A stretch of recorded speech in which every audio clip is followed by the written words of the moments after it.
Hello दोस्तों, नमस्कार। SM किसी चैनल में मैं आप सभी लोगों का दिल से बहुत बहुत स्वागत करता हूँ। चलिए दोस्तों, स्टार्ट करते हैं सबसे पहले एसआरएफ के साथ। एसआरएफ आप सभी लोगों को पता है केमिकल कंपनी है, ठीक है। हमने पहली बार इसको स्टडी किया था तो ये आई गेस 5,000 करोड़ का भी इसका मार्केट कैप नहीं था। काफ़ी कमाल का परफॉर्मेंस उसके बाद ये कंपनी ने यहाँ पे दिखाया है। उसके बाद कॉर्पोरेट एक्शंस भी हम सब लोग यहाँ पे देख चुके हैं। अब ये कंपनी काफ़ी बड़ी बन चुकी है, मतलब डिसेंट साइज की तो यहाँ पे हो चुकी है। एनीवेज, कंपनी के Q2 के रिजल्ट्स हम लोग को देखने को मिल चुके हैं, जहाँ पे कंपनी का जो सेल्स है पिछले साल के हिसाब से 6% बढ़ते हुए देखने को मिला है।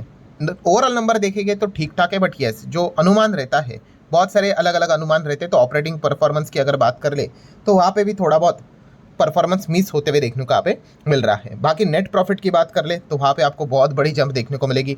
रेवेन्यू के टॉप लाइन की अगर हम लोग यहाँ पे बात कर ले तो वहाँ पे भी 6% के आसपास का जंप देखने को यहाँ पे मिल जाएगा। देन उसी के साथ साथ EBIT DA की अगर हम लोग यहाँ पे बात कर ले तो वहाँ पे भी आपको अच्छी खासी जंप देखने को मिलेगी। मार्जिन भी ठीक ठाक देखने को यहाँ पे मिल जाएंगे। बट यस, बाकी की अगर हम लोग यहाँ पे बात कर ले तो वहाँ पे जो अनुमान था उससे थोड़ा कमज़ोर परफॉर्मेंस देखने को यहाँ पे मिला है। इसी चीज़ के चलते तो स्टॉक हम लोग को थोड़ा नीचे आते हुए देखने को मिला था।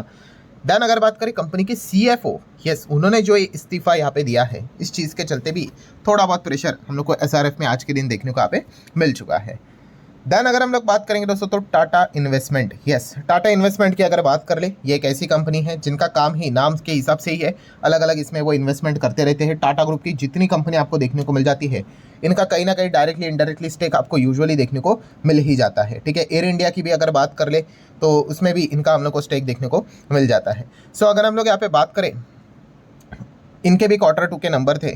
सो top line 142 crore, then June मतलब पिछले क्वार्टर की बात करते हैं 145 करोड़, एंड इस वक्त Q2 के सितंबर में कितना है 154 करोड़। मतलब ईयरली क्वार्टरली जंप तो है, हाँ थोड़ी सी जंप है, बट ठीक है। देन ऑपरेटिंग परफॉर्मेंस 133 करोड़ से बढ़कर 144 करोड़, ये 134 था, ये 144, तो चलिए ऑपरेटिंग कामकाजी परफॉर्मेंस भी हम लोग को ठीक देखने को मिल चुका है। उसके बाद तो मल्टीपल एडजस्टमेंट स्टार्ट यहाँ पे हो ही जाएंगे।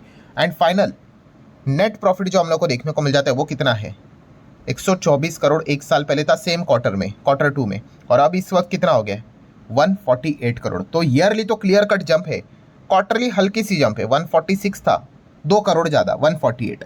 तो इसलिए अगर आप EPS भी देखोगे 2.44, ईयरली 2.93, काफ़ी बड़ी जंप नजर आएगी। बट क्वार्टरली 2.89 का 2.93। सो ओवरऑल टाटा इन्वेस्टमेंट की अगर हम लोग बात कर ले, कंपनी का ईयरली परफॉर्मेंस ठीक ही नज़र आ, मतलब अच्छा ही देखने को मिल रहा है। क्वार्टरली ओके ओके थोड़ा सा जंप देखने को मिल रहा है। देन अगर हम बात करेंगे दोस्तों तो जेन टेक्नोलॉजीज, जेन टेक के ऊपर आज हर किसी का फोकस था। क्यों? क्योंकि कंपनी ऑलरेडी फ्राइडे के दिन हमारा मार्केट बंद होता है, उसके बाद सैटरडे संडे भी रहता है, तो कंपनी के नंबर आए थे। सो नंबर तो हम लोगों ने यहाँ पे देखे थे। उसके बाद मार्केट अल्टीमेटली किंग होता है। मार्केट को नंबर कैसे लगे तो बाजार ने गिरावट दिखा दी, 4-5% स्टॉक हम लोग को गिरते हुए देखने को मिल गया। नंबर भी अगर देखा गया तो मतलब सेम वही कि ईयरली परफॉर्मेंस डाउन ही था, क्वार्टरली ठीक ठाक थोड़ा बहुत बढ़ते हुए देखने को मिल गया। नेट प्रॉफिट भी वैसे ही था कि ईयरली 63 के बदले मतलब डाउन हो गया, क्वार्टरली थोड़ी बहुत जंप देखने को यहाँ पे मिल गई है। सो इस वक्त भी मतलब हम कह सकते हैं कि लास्ट टाइम भी, उसके पहले भी, मतलब कंपनी के जब नंबर यहाँ पे आए थे उसके बाद लगातार जेनटेक गिरते हुए देखने को मिला था। इस वक्त भी अगर बात करें तो गिरावट देखने को मिले। एटलीस्ट लास्ट टाइम जैसे गिरा था उस हिसाब से तो नहीं, लास्ट टाइम तो लोअर सर्किट के ऊपर लोअर सर्किट, क्योंकि बहुत बड़ा झटका लगा था। ईयरली भी और क्वार्टरली भी आप देख सकते हैं, लास्ट टाइम था 114 का सीधा 53 करोड़, 50-60-70% तक प्रॉफिट नीचे आया था। सो इस वक्त अगर बात करें ऑलरेडी प्रॉफिट नीचे ही देखने को मिल रहा है, बट बेस यहाँ पे थोड़ा लो होने के चलते वो ठीक परफॉर्मेंस देखने को मिल जाता है। मतलब गिरावट ही हुई बट ज़्यादा नहीं हुई। देन वारी एनर्जीज की बात कर लें तो 2 अपडेट है। उनमें से पहला अपडेट, जैसे कि आपको पता है वारी एनर्जीज का सबसे बड़ा प्रॉब्लमेटिक सिचुएशन वाला पॉइंट कौन सा देखने को मिल जाता है? अमेरिका। यस, इनका अच्छा खासा बिजनेस अमेरिका में देखने को मिल जाता है, अच्छा खासा एक्सपोर्ट भी करते, पैसा कमाते भी है।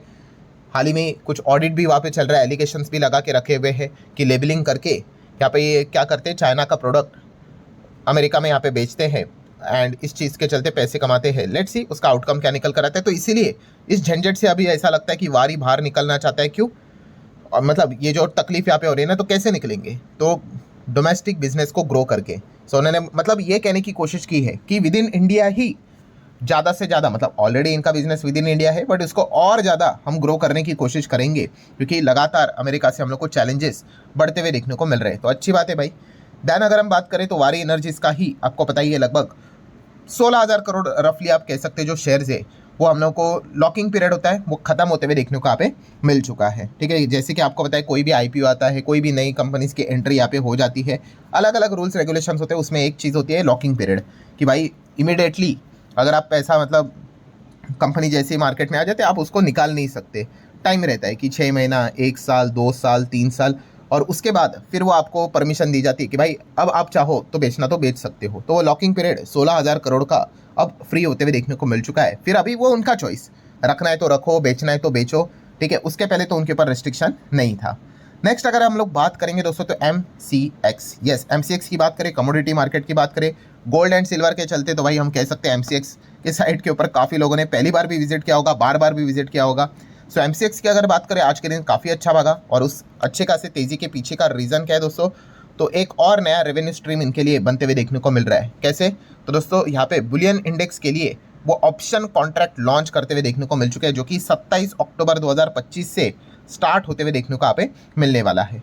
तो मतलब क्या, अल्टीमेटली भाई आप ट्रेड करो, आप कमाओ गवाओ, उनको फ़र्क नहीं पड़ता है, उनको क्या चाहिए, बस इस चीज़ के चलते उनको पैसे मिलते हैं।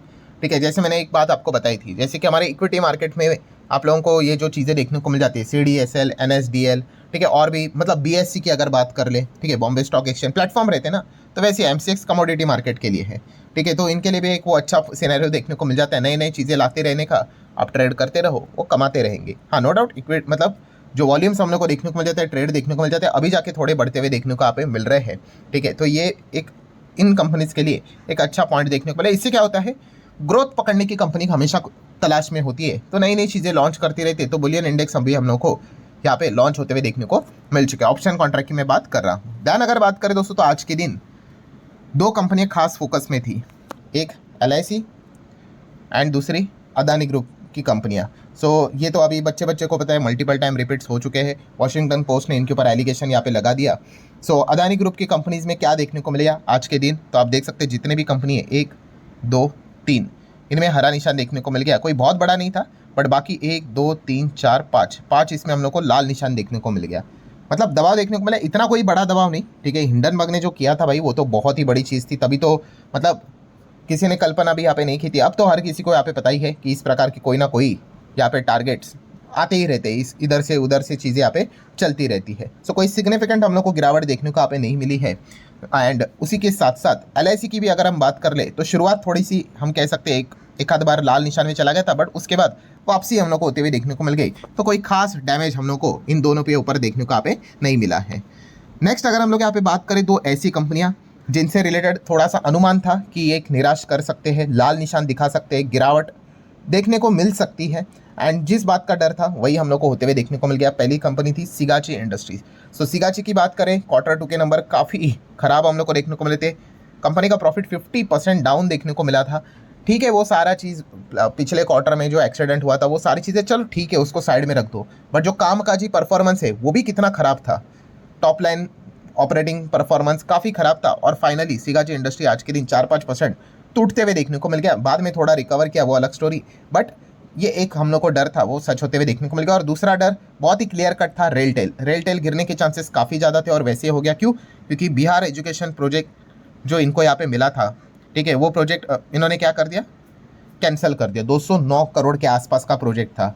सो इसके पीछे का रीज़न तो यहाँ पे बताया नहीं है कि कैंसिल यहाँ पे क्यों किया है, बट यस प्रोजेक्ट तो कैंसिल होते हुए देखने को मिल चुका है। अगेन इससे कोई कंपनी भाई कोई रास्ते में यहाँ पे नहीं आएगी, बट फिर भी 209 करोड़ का एक बहुत अच्छा खासा कॉन्ट्रैक्ट था, वो चला यहाँ पे गया है, और कंपनी ने अनअवॉइडेबल रीज़न फिलहाल तो यहाँ पे बताया हुआ है। लेट्स सी अब एग्जैक्टली आगे कभी ना कभी कोई रीज़न यहाँ पे आएगा तभी पता यहाँ पे चलेगा, बट मेन मुद्दे की बात ये है कि 210 करोड़ का कॉन्ट्रैक्ट इनके हाथ से चला गया, और इसी चीज़ के चलते रेलटेल आज के दिन एक्सपेक्ट था कि लाल रंग से रंगेगा, और वैसा ही हम लोग को देखने को मिल गया।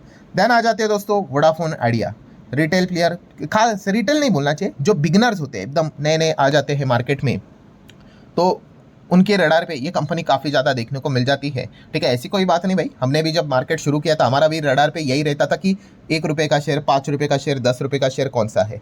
ठीक है, सो उसमें कोई गलत बात नहीं। गलत बात वो होती है कि हम वहीं पे अगर ठहरे रहे तो फिर वो दिक्कत हो जाती है। एनीवेज वोडाफोन आइडिया की बात करें आज के दिन, यहाँ पे आपने देखा होगा कि बॉटम से मतलब पहले तो गिरा था एंड उसके बाद 13% तक भागा। ठीक है, मतलब अगर आप यहाँ पे चेक करोगे, ये देखिए कि नॉर्मल चल रहा था, फिर यहाँ पे सुप्रीम कोर्ट में आज इनकी सुनवाई थी, इनका पूरा भविष्य सुप्रीम कोर्ट के हाथ में। फिर आप देख सकते हो एकदम एक गिरावट देखने को मिली एंड देन एकदम से ही रॉकेट यहाँ पे हो गया, फिर वापस प्रॉफिट बुकिंग हो गई। तो ये ड्रामा क्यों देखने को मिल गया? तो दोस्तों सुप्रीम कोर्ट ने फाइनली हम यहाँ पे कह सकते हैं कि अलाउ कर दिया है सेंट्रल गवर्नमेंट को, मतलब सेंटर को टू, हाँ भाई रिकंसिडर कर दो इशू को। किस चीज़ का इशू है आपको पता ही है, AGR ड्यूज का।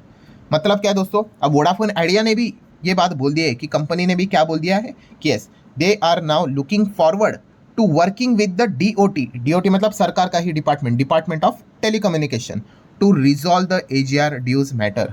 ठीक है, मतलब इनके ऊपर काफ़ी बड़ा कर्जा है। अब वो कर्जा वोडाफोन आइडिया की क्षमता ही नहीं है। आप बैलेंस शीट देखो, PNL देख लो, पैसा कहाँ से देंगे, जेब में पैसा ही नहीं है। और कितना बेचेंगे? स्टेक बेच कर पूरा 49% स्टेक सरकार के पास चला गया। अब और 2% स्टेक बेच दिया तो ये तो सरकार की प्रॉब्लम बन गई, फिर सरकारी कंपनी बन जाएगी। सो जितना कुछ था सब कुछ तो कर लिया, बिजनेस तो हो नहीं रहा है, क्लाइंट्स तो लगातार चले जा रहे हैं, प्रॉफिट हाथ में आ ही नहीं रहा है। तो इस चीज़ के चलते अब क्या करना पड़ेगा? तो जो पैसा यहाँ पे है, बकाया है, जो इनको देना है सरकार को, वो यहाँ पे क्या करना पड़ेगा? इधर माफ़ करवाना पड़ेगा या फिर कम करवाना पड़ेगा। अब वो माफ़ करते कम करवाते हैं वो तो देख लेते हैं, अभी इनकी मीटिंग होगी तभी यहाँ पे पता चलेगा। बट सुप्रीम कोर्ट ने यहाँ पे क्या बोल दिया कि चलो ठीक है भाई, आप यहाँ पे क्या कर दो, इस AGR ड्यूज को रिकंसिडर कर दो। ठीक है, पहले मांग रहे थे for example 100 rupees for example, तो कह रहे भाई इतनी हमारी क्षमता नहीं है, आप इसको ज़रा वापस कैलकुलेट करो, 40-50 रुपया देखो होता है कि नहीं। सो ये चीज़ हम लोग को देखने को यहाँ पे मिल रही है। एंड इसी चीज़ के चलते वोडाफोन आइडिया आज के दिन हम लोग को थोड़ा ठीक ठाक भागते हुए देखने को मिल गया, क्योंकि वोडाफोन आइडिया ने क्लियर कट ऑफिशियल स्टेटमेंट दिया था कि अगर यहाँ पे हमें कोई छूट अगर नहीं मिली तो भाई हम तो ये फाइनेंशियल ईयर में ही निपट लेंगे। 31 मार्च 2026 ये हमारा आखिरी दिन भी हो सकता है, अगर यहाँ पे कोई भी सुप्रीम कोर्ट की ओर से, सरकार की ओर से मदद नहीं आई तो चलिए थोड़ा बहुत तो मतलब एक उम्मीद का किरण देखने को मिल रहा है।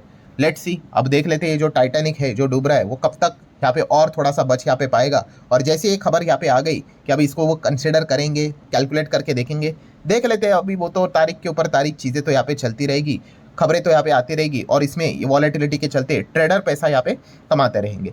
सो ठीक है दोस्तों, वोडाफोन आइडिया से रिलेटेड भी जो पॉइंट था वो मैंने आपके सामने यहाँ पे रखा हुआ है। जितने इंपॉर्टेंट पॉइंट्स थे सारे कवर कर लिए। वीडियो हेल्पफुल लगा होगा चाहो तो लाइक एंड शेयर कर सकते हो। चलिए मिलते हैं अगले वीडियो में, तब तक के लिए बाय बाय।